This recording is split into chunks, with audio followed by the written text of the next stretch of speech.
Movie stripe प्रस्तुत करता है 2006 रिलीज्ड बैबल। डायरेक्टर है अलेजांड्रो और IMDb रेटिंग 7.5 है।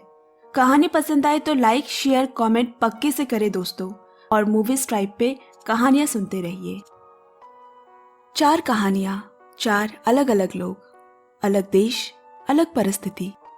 कैसे उनकी घटनाएं एक दूसरे से जुड़ी है और कैसे प्रभावित करती है। आज की कहानी यही है। पहली कहानी से शुरुआत करते हैं। मोरक्को के रेगिस्तान में अब्दुल्ला एक चारवाहा है और इन्हीं भेड़ बकरियों के सहारे वो अपने 5 सदस्य के परिवार का पेट पालता है। भेड़ियों के उत्पाद की वजह से वो अपने पड़ोसी और दोस्त हसन से एक बंदूक खरीद रहा है। कुछ 500 दिरहम और एक बकरी में ये सौदा तय हुआ। हसन ने अब्दुल्ला के दोनों बेटे यूसुफ और अहमद को बंदूक चलाना सिखाया। उसने बताया कि ये 3 किलोमीटर की दूरी तक निशाना लगा सकती है। अब दोनों भाई में कौन बेहतर चला सकता है, इस पर तर्क होने लगा। दोनों बारी बारी से इधर उधर निशाना लगाने लगे, मगर एक भी निशाना सही ना लगने पे उन्हें लगने लगा कि ये बंदूक ही बेकार है। तभी दूर सड़क से उन्हें एक बस आती दिखी और वो उस पर निशाना लगाने लगे।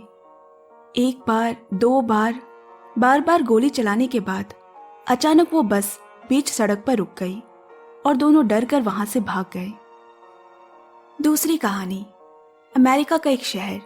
5 साल के माइक और 8 साल की डेबी का ख्याल रखने वाली आया अमीलिया। उसने फोन उठाया। दूसरी तरफ से घर के मालिक रिचर्ड ने कहा, सुजैन को चोट लगी है और वो ऑपरेशन थिएटर में है। अमीलिया को कुछ दिन और ठहर कर उनका ख्याल रखना होगा। बेशक अमीलिया को इस पे कोई एतराज नहीं होता, मगर कल ही उसके बेटे की शादी है। सारी तैयारियां हो चुकी है और जैसा कि तय था रिचर्ड और सुजैन वापस आते और वो कल से 2 दिन की छुट्टी पर जाती। उसने मालिक को अपने तरीके से समझाने की कोशिश की, मगर वो कुछ भी सुनने की हालत में नहीं। शहर में उनका कोई रिश्तेदार भी नहीं। जन्म के बाद से अमीलिया ने उन बच्चों की देखभाल की है। फिर अमीलिया ने तय किया कि वो बच्चों को साथ में लेके अपने बेटे की शादी में जाएगी और उसी रात वापस भी आ जाएगी। सुबह उसका भतीजा सैंटियागो उन्हें लेने आया। अमीलिया का घर मैक्सिको में है, जिसके लिए उन्हें बॉर्डर सिक्योरिटी से होकर गुजरना पड़ता है। खैर, जाते वक्त कोई परेशानी नहीं हुई। वो समय पर पहुंच गए। सारा कार्यक्रम खत्म होने के बाद सैंटियागो उन्हें गाड़ी में बिठाकर वापस छोड़ने जा रहा है, मगर जैसा कि हर शादियों में होता है, उसने भी थोड़ी पी रखी है। जैसे ही अमेरिका के बॉर्डर पर गाड़ी रुकी, वहां की पुलिस को समझ आ गया कि वो नशे में है और उनके साथ में 2 अमेरिकी बच्चे हैं। उसने अमेलिया से सारे ID प्रूफ्स और पासपोर्ट चेक किए, लेकिन उसके पास माइक और डेबी के पेरेंट्स का परमिशन लेटर नहीं है और उसे बॉर्डर क्रॉस करने नहीं दिया गया। काफी देर से ये सब कुछ चल रहा देखकर सैंटियागो और पुलिस वालों में थोड़ी अनबन हो गई और उसने बैरिकेड तोड़कर गाड़ी भगा दी। गाड़ी में बैठे बच्चे और अमीलिया दोनों डर गए। पुलिस उनका पीछा करने लगी। काफी दूर निकलने के बाद जब सैंटियागो ने देखा कि पुलिस अभी भी उनका पीछा कर रही है, उसने सबको बीच रेगिस्तान में उतार दिया और कहा, मैं पुलिस को चकमा देकर अभी वापस आया, मेरा यही इंतजार करना। अमीलिया ने उसे बहुत समझाने की कोशिश की, मगर कोई फायदा नहीं हुआ। अब वो बस उसके लौटने का इंतजार ही कर सकते हैं। तीसरी कहानी। रिचर्ड और सुजैन अपनी शादीशुदा जिंदगी को एक और मौका देने घर की जिम्मेदारियों से थोड़ा फुर्सत निकालकर मोरक्को घूमने आए हैं। उनके बीच के तनाव का कारण है उनके तीसरे बच्चे का जन्म लेते हुए मरा पैदा होना। वो सुंदर घाटियों के बीच टूरिस्ट बस से गुजर रहे हैं कि अचानक एक गोली आकर सुजैन के कंधे पर लगी। पहले तो किसी को कुछ समझ नहीं आया, फिर सुजैन के करहाने की आवाज से गाड़ी में हलचल मच गई और गाड़ी बीच रास्ते में रुकी गई। सुजैन घायल है। ये गोली यूसुफ और अहमद की बंदूक से चली थी। उसे तुरंत पास के एक गांव में ले जाया गया। ये इतना बीहड़ इलाका है कि दूर दूर तक कोई अस्पताल नहीं। कोई टैजरी नाम का गांव है, मुख्य सड़क से 3 किलोमीटर अंदर की तरफ। रिचर्ड ने सुजैन की बहन को फोन किया और कहा कि अमेरिका एम्बेसडर को खबर कर दे कि एक टूरिस्ट को गोली लगी है और जल्दी एम्बुलेंस को भेजे, मगर मदद आने में वक्त है। बस में अधिकतर लोग उम्रदार होने की वजह से रेगिस्तान की गर्मी झेल नहीं पा रहे। बहुत ज़्यादा तेल ना होने की वजह से एयर कंडीशन भी बंद है। अमेरिका के लोगों को वैसे ही इतनी गर्मी की आदत नहीं होती। ऐसे कई घंटे गुजर गए। अब और इंतज़ार करना मुमकिन नहीं। वैसे भी रात हो रही है, कहाँ ठहरेंगे इतने लोग। उन्हें होटल भी पहुंचना है, किसी की रात को फ्लाइट है, किसी की दवाई है, और रुकना मुमकिन नहीं कहकर बस दोनों को छोड़कर चली गई। चौथी कहानी, जापान। चीकू बताया, एक 18 साल की हाई स्कूल स्टूडेंट। वो स्पेशल बच्चों में आती है, सुन और बोल नहीं सकती और अपने तरह के बच्चों के स्कूल जाती है। कुछ महीने पहले उसकी माँ ने सुसाइड कर लिया था और तब से बाप बेटी में दूरियां आ गई है। वो बाहर से जितनी भी खुश दिखने की कोशिश करे, अंदर से बहुत तन्हा और अकेली है। उसके पापा बिजनेस के सिलसिले में महीनों बाहर रहते हैं। अपनी झूठी हंसी से दिन खत्म होने के बाद जब वो शाम को घर लौटती है, जो उसी की तरह अंदर से खाली है। एक दिन नीचे रिसेप्शन पे 2 पुलिस वाले मिलने आए। वो उसके पापा से मिलना चाहते हैं। उसकी माँ के सुसाइड की वजह से पुलिस बार बार इंक्वायरी के लिए उसके पापा को परेशान करती रहती है। उसने इशारों में कहा, हमारे बीच कुछ दिनों से बात नहीं हुई है, मुझे नहीं मालूम वो कब तक आएंगे। पुलिस उसे अपना नंबर देकर चली गई। अब यहाँ अकेले टीवी देखते हुए मोरक्को के किसी टूरिस्ट पे आतंकवादी वारदात की खबर आ रही है। इसी के साथ कहानी वापस मोरक्को से शुरू होती है। वो दोनों बच्चे यूसुफ और अहमद उस दिन के बाद बेहद डर गए और दूर किसी पत्थर की गुफा में उन्होंने वो बंदूक छुपा दी। रात पे जब अब्दुल्ला घर आया, उसने बताया कि यहाँ किसी अमेरिकी टूरिस्ट को गोली लगी है। पता नहीं क्या हुआ होगा उस औरत का। दोनों भाई बाप की नज़र चुरा कर एक दूसरे को देख रहे हैं। मोरक्को के उस पूरे इलाके की पुलिस हरकत में आ गई है। अंतर्राष्ट्रीय स्तर पर विवाद चल रहा है कि अब भी मोरक्को में आतंकवादी मौजूद है और मोरक्को सरकार इस बात को खारिज कर रही है। पुलिस अफसर अल्फ्रेड इस तहकीकात के इंचार्ज है। पूरे इलाके का मुआयना करने के बाद उसने पाया कि 270 विंचेस्टर M70 राइफल से कई राउंड दागे गए हैं, जिसकी बुलेट की शेल पहाड़ी के कई हिस्सों में पाए गए हैं जहां ये वारदात हुई है। साथ उसे भेड़ बकरियों के मलमूत्र के सबूत भी मिले हैं। हो ना हो यहाँ के चारवाहों को इस बारे में जरूर मालूम होगा। लोगों से पूछता हुआ वो हसन इब्राहिम के घर तक जा पहुंचा और उसे गोली चलाने के जुर्म में गिरफ्तार कर लिया गया। हसन ने गिड़गिड़ाते हुए कहा, मैंने गोली नहीं चलाई, वो बंदूक मुझे किसी जापानी टूरिस्ट ने बख्शीश के तौर पर दी थी, जिसे मैंने कल ही अब्दुल्ला को बेच दी। अब अल्फ्रेड अब्दुल्ला के घर की ओर निकल गया।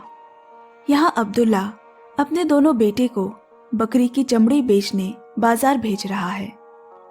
बीच रास्ते में पुलिस की गाड़ी को आता देख वो दोनों सहम गए। अल्फ्रेड ने जब उन्हीं से अब्दुल्ला के घर का पता पूछा तो उन्होंने उसे गलत रास्ता बता दिया। पुलिस वाले गाड़ी मोड़कर उस ओर चले गए। फिर यूसुफ और अहमद दौड़ते हुए घर आए और अपने बाबा को सारी हकीकत बता दी और बंदूक छुपाने की जगह भी दिखा दी। उसने उन दोनों को बहुत पीटा। ये क्या कर दिया तुम लोगों ने? अब क्या करेंगे? कहाँ जाएंगे? पुलिस किसी भी वक्त यहाँ पहुँचती होगी। घबराकर बेचारों ने वहां से भागने का फैसला किया, मगर पुलिस ने उन्हें भागते हुए देख लिया। वो पत्थरों के पीछे जा छुपे। उनके पास बंदूक है देख पुलिस ने उन पर गोली चलाई, जो यूसुफ के पैर पे लग गई। ये देख अहमद ने गुस्से में उल्टा पुलिस पे गोली चलाने की गलती कर दी और एक अफसर को गोली लग गई। उसके बाद दोनों तरफ से गोलियां चलने लगी। मरते बेटे को सीने से लगाए अब्बू को करहाता देख अहमद ने बंदूक तोड़कर फेंक दी।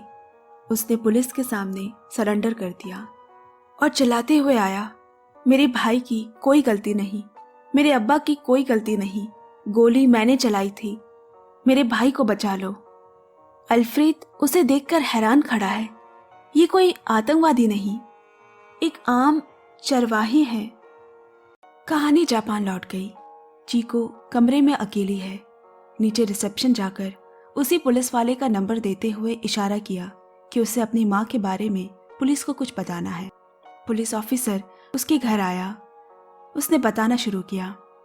उस दिन माँ ने इस बालकनी से कूदकर अपनी जान दी थी। ये मैंने खुद देखा था। इसमें पापा की कोई गलती नहीं, वो अंदर सो रहे थे। पापा बेकसूर है। अब चाय लेने के लिए चीको अंदर गई और जब बाहर आई तो बिना कपड़ों के।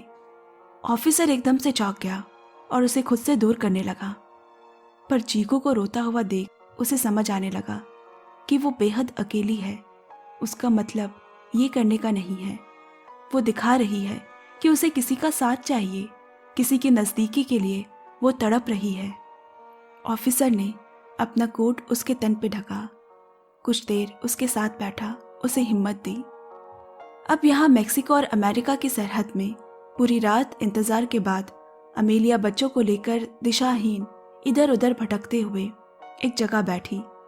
बिना पानी के बच्चे त्रास्त हैं, देवी बेहोश हो गई है।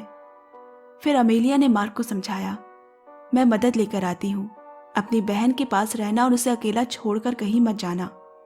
बेचारा 5 साल का मार्क रोने लगा।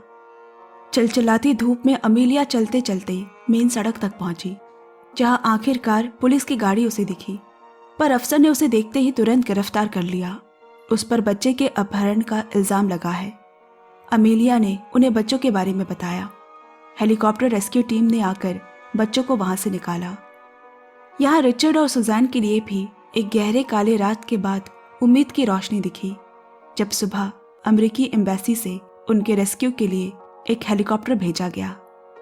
तुरंत उसका अस्पताल में ऑपरेशन शुरू किया गया और वहीं पे रिचर्ड ने अमेलिया को पहली दफा फोन करके कुछ दिन और बच्चों का ख्याल रखने को कहा था, और तब अमेलिया अपने बेटे की शादी में बच्चों को साथ लेकर गई थी। अब यहाँ जापानी डिटेक्टिव जैसे ही लिफ्ट से नीचे उतरा, उसे मिस्टर वताया यानी चीको के पापा मिले। डिटेक्टिव दरअसल उसी राइफल के बारे में पूछने आया था जिससे मोरक्को में किसी अमेरिकी टूरिस्ट पे गोली चलाई गई। मिस्टर वताया ने कहा, दरअसल वो मेरी ही शिकार करने वाली बंदूक थी जो मैंने वहां से लौटते वक्त तोहफे के रूप में हसन इब्राहिम को दी थी, क्योंकि हसन एक अच्छा आदमी है और गाइड के तौर पे उसने वहां मेरा बहुत ख्याल भी रखा था।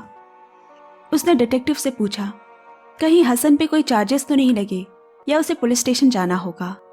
डिटेक्टिव ने उसे कल एक बार सवाल जवाब के लिए थाने आने का कहकर चला गया। यहाँ बॉर्डर फोर्स के सवाल जवाब में मालूम चला कि अमेलिया एक मैक्सिकन है जो गैर कानूनी तरीके से अमेरिका में पिछले कई सालों से रह रही है। ऊपर से उस पे अमेरिकी बच्चों के अपहरण का दोष लगा है। अमेलिया ने समझाने की कोशिश की कि वो इन बच्चों की छोटी सी परवरिश कर रही है, लेकिन अब उसे जेल होगी और उसका पासपोर्ट जब्त कर लिया जाएगा। लेकिन बाद में पता चला कि मिस्टर रिचर्ड ने सारे चार्जेस अमेलिया के ऊपर से हटा लिए हैं। चूंकि वो गैरकानूनी ढंग से यहाँ रह रही है तो अब उसे वापस मैक्सिको जाना होगा। जो कुछ हुआ उसके लिए अमेलिया को बहुत दुख है।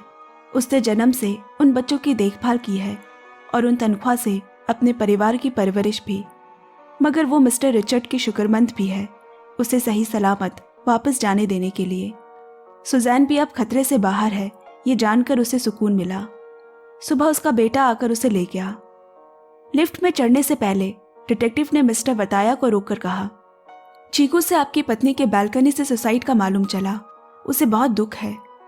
जिस पर मिस्टर वताया बोला, मेरी पत्नी बालकनी से कूदकर तो नहीं, खुद को गोली मारने से मरी है, क्योंकि वो अकेलेपन का शिकार थी। अब दोनों एक दूसरे को देखने लगे। मिस्टर वताया भी सोच में पड़ गया। जब वो घर घुसा तो पाया कि बिना कपड़ों के चीकू बालकनी के सामने खड़ी है। मतलब चीकू ने अपनी माँ की सुसाइड की कहानी डिटेक्टिव को नहीं सुनाई थी, बल्कि ये बताया था कि वो कैसे सुसाइड करने वाली है। मिस्टर वताया आज ना आया होता तो अपनी बीवी की तरह वो अपनी बेटी को भी खो देता। जो जा चुके हैं उसके दुख में दोनों के पास जो है वो उसे खो रहे थे। माँ के जाने के बाद आज पहली बार दोनों गले लगकर खूब रोए। और दूर मोरक्को में अहमद अपने भाई यूसुफ को याद कर रहा है। ये कहानी हम पर एक गहरा प्रभाव छोड़ती है कि हम में से हर एक जाने अनजाने में किस तरह मीलों दूर किसी और जगह किसी और समय पे किस तरह एक दूसरे की जिंदगी पर असर डालते हैं, जो कि हमारी सोच से भी परे है। आज की कहानी खत्म होती है। दोस्तों, आज की एक्सप्लेनेशन कैसी लगी कमेंट में हमें ज़रूर बताना। बाकी क्या करना है आप जानते हैं, लाइक शेयर एंड सब्सक्राइब। जल्द फिर मिलते हैं नेक्स्ट वीडियो के संग। Till then, bye bye, love you and take care.